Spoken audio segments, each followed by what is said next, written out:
Good morning. Please be seated.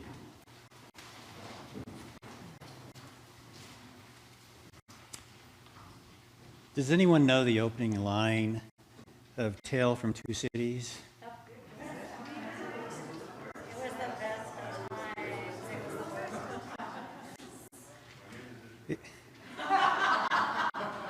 It was the best of times. It was the worst of times. It was the age of wisdom. It was the age of foolishness. It was the epoch of belief. It was the epoch of incredulity. It was the season of life. It was the season of darkness. It was the spring of hope. It was the winter of despair. We had everything before us. We had nothing before us. We were all going direct to heaven. We were all going direct the other way. Dickens captures this story of set in the French Revolution in a way that captures the universal truth of spirituality, I think. This is my favorite opening line of all time. And it came to me again as I read the readings for today. I always feel like this opening line could be, or should be even, the closing line in any statement of faith. Here's the deal. If we cannot right now, today, in this moment, say, it is the best of times,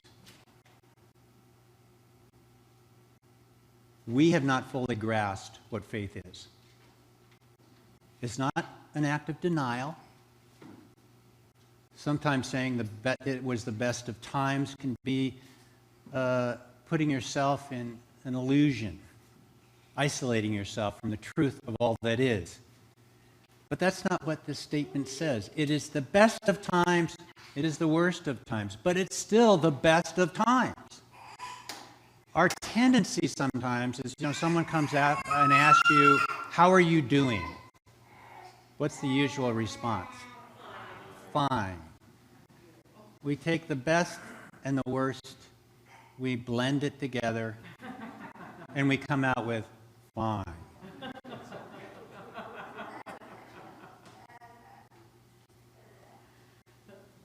There's something about discerning our spiritual strength in the midst of the worst time that can empower us to see the best. And this is the challenge this morning.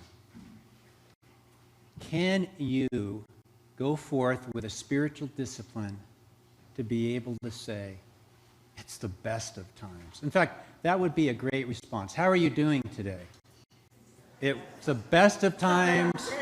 It's the worst of times. Then you've got a conversation. And you get to choose. Do I ask him about the worst of times, or do I ask him about the best of times? But you have, in a sense, faith in the midst of the challenges of life. Right? And I love this story about Naaman because it's a story about the best of times and the worst of times. And it vibrates between those two. I mean, here Naaman, he's on top of his game in some ways. It's the best of times for Naaman. He is untouchable when it comes to his resume. Top of his political and leadership game. He was untouchable. And guess what? He was untouchable. He had leprosy. It was the worst of times. Can you imagine not being able to be touched? No hug, no fist bump, no kiss, no passing of the peace. Untouched. That's a whole level of vulnerability and openness that Naaman could not experience. And it's only natural and perhaps speaks to all of us as human beings, our tendency to lift ourselves over and above other people. When we feel vulnerable, well, at least I'm better at this. We try to separate ourselves from the vulnerability of who we are and where we are, and try to justify our existence in some way. And so it was the best of times, and it was the worst of times for him. And then this little young slave girl has compassion for him. Now, this is somebody who is a slave girl because of him. Here's this warrior who has led the troops of Aram all over Israel and captured them and dominated them, taken slaves. And it's a little slave girl that sees Naaman not as many would see, but as a human being. And said, if only he could meet the prophet in Israel. If only. So one thing leads to another, and suddenly it's the best of times. There's a solution. There's a way forward. And of course, it gets all politicized along the way. It doesn't just say, where is this prophet? Let's go. It's like, let's get the king of Aram to write a letter to the king of Israel, which is not a letter you want to receive, by the way. I don't know if you heard this. When this letter reaches you, know that I have sent to you my servant Naaman, that you may cure him of leprosy. All right, then. And so the king, now this is the worst of times again. The king of Israel's tearing his clothes, thinking this is an act of war. All I have to do is disobey this, and then we will be attacked yet again. And then Elisha hears about it and says, hey, don't rip your clothes. Send him my way. I've got this. So Naaman, being Naaman, what does he do? He rides up in a full entourage of chariots and strength and soldiers up to Elisha's front door. And when he arrives there, he is expecting some glorious moment. Elisha to come out, say some grand prayer, call down the forces of heaven upon him and to heal him. And what happens? Elisha doesn't even come out.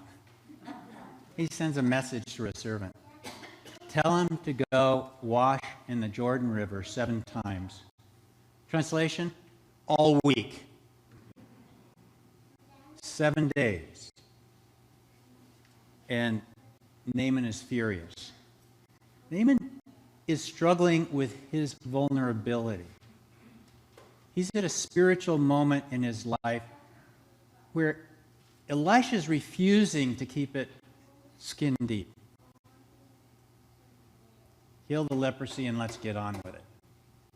There's a deeper issue that Elisha is addressing.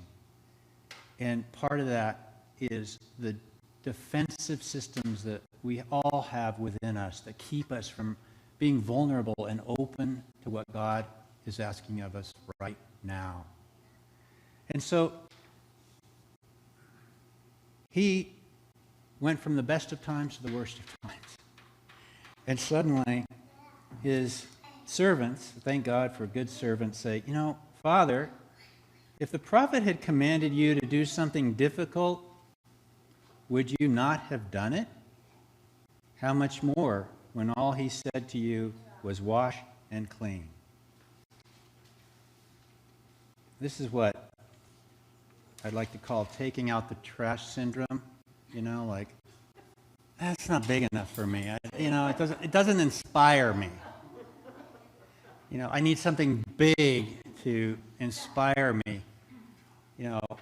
I'm more willing to take out a wall and redo a whole room than I am to dust. It's just the way I am. And I see myself in this simple moments of life where you can find some healing. So think about it in your story. Where are you in your story as an individual? Where are we in our story as a country, as a planet, as a people in need of healing, a people in need of being touched in some way? Have a little compassion for yourself. Don't judge yourself so much. Don't beat yourself up. Perhaps it's time to stop saying we are living in the worst of times and begin seeing that we are also living in the best of times.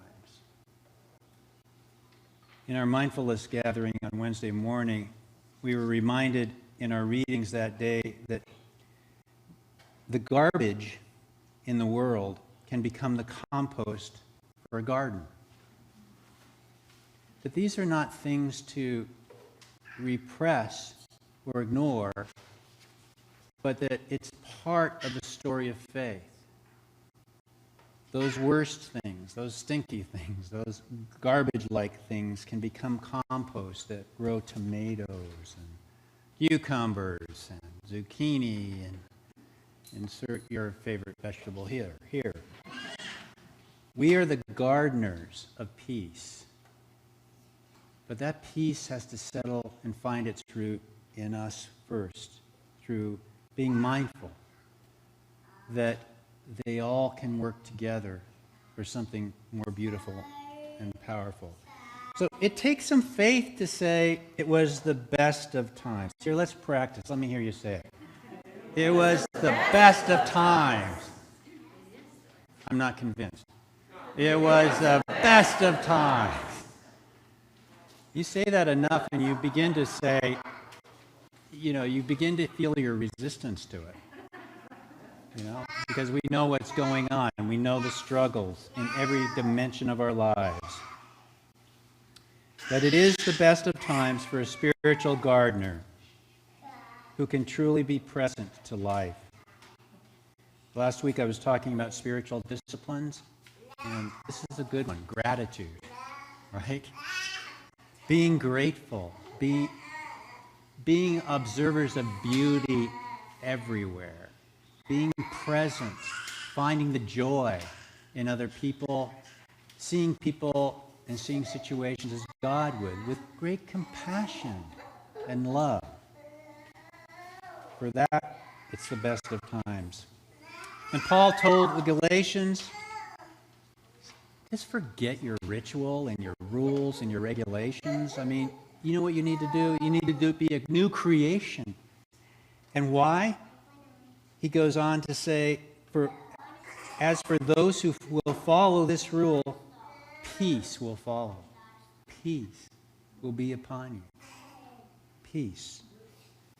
And when Jesus sends his disciples out, it's amazing to me the striking absence of instructions. Bring nothing. Just go. And where you're welcome, bring peace. Bring peace. And protest the lack of peace. Dust that off of your life, off of your feet, and bring peace to the world. This morning we live in a world that can seem like it's the worst it has ever been. But we live in a world right now where it's the best of times. We are baptizing a child this morning. We are welcoming a child this morning, believing again in the transformation that is possible in this world. Not just in an individual, not just in a family, but in the world. May we start there with gratitude, joy, possibility, and faith, and recommit ourselves to being gardeners of peace. Amen.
It was the best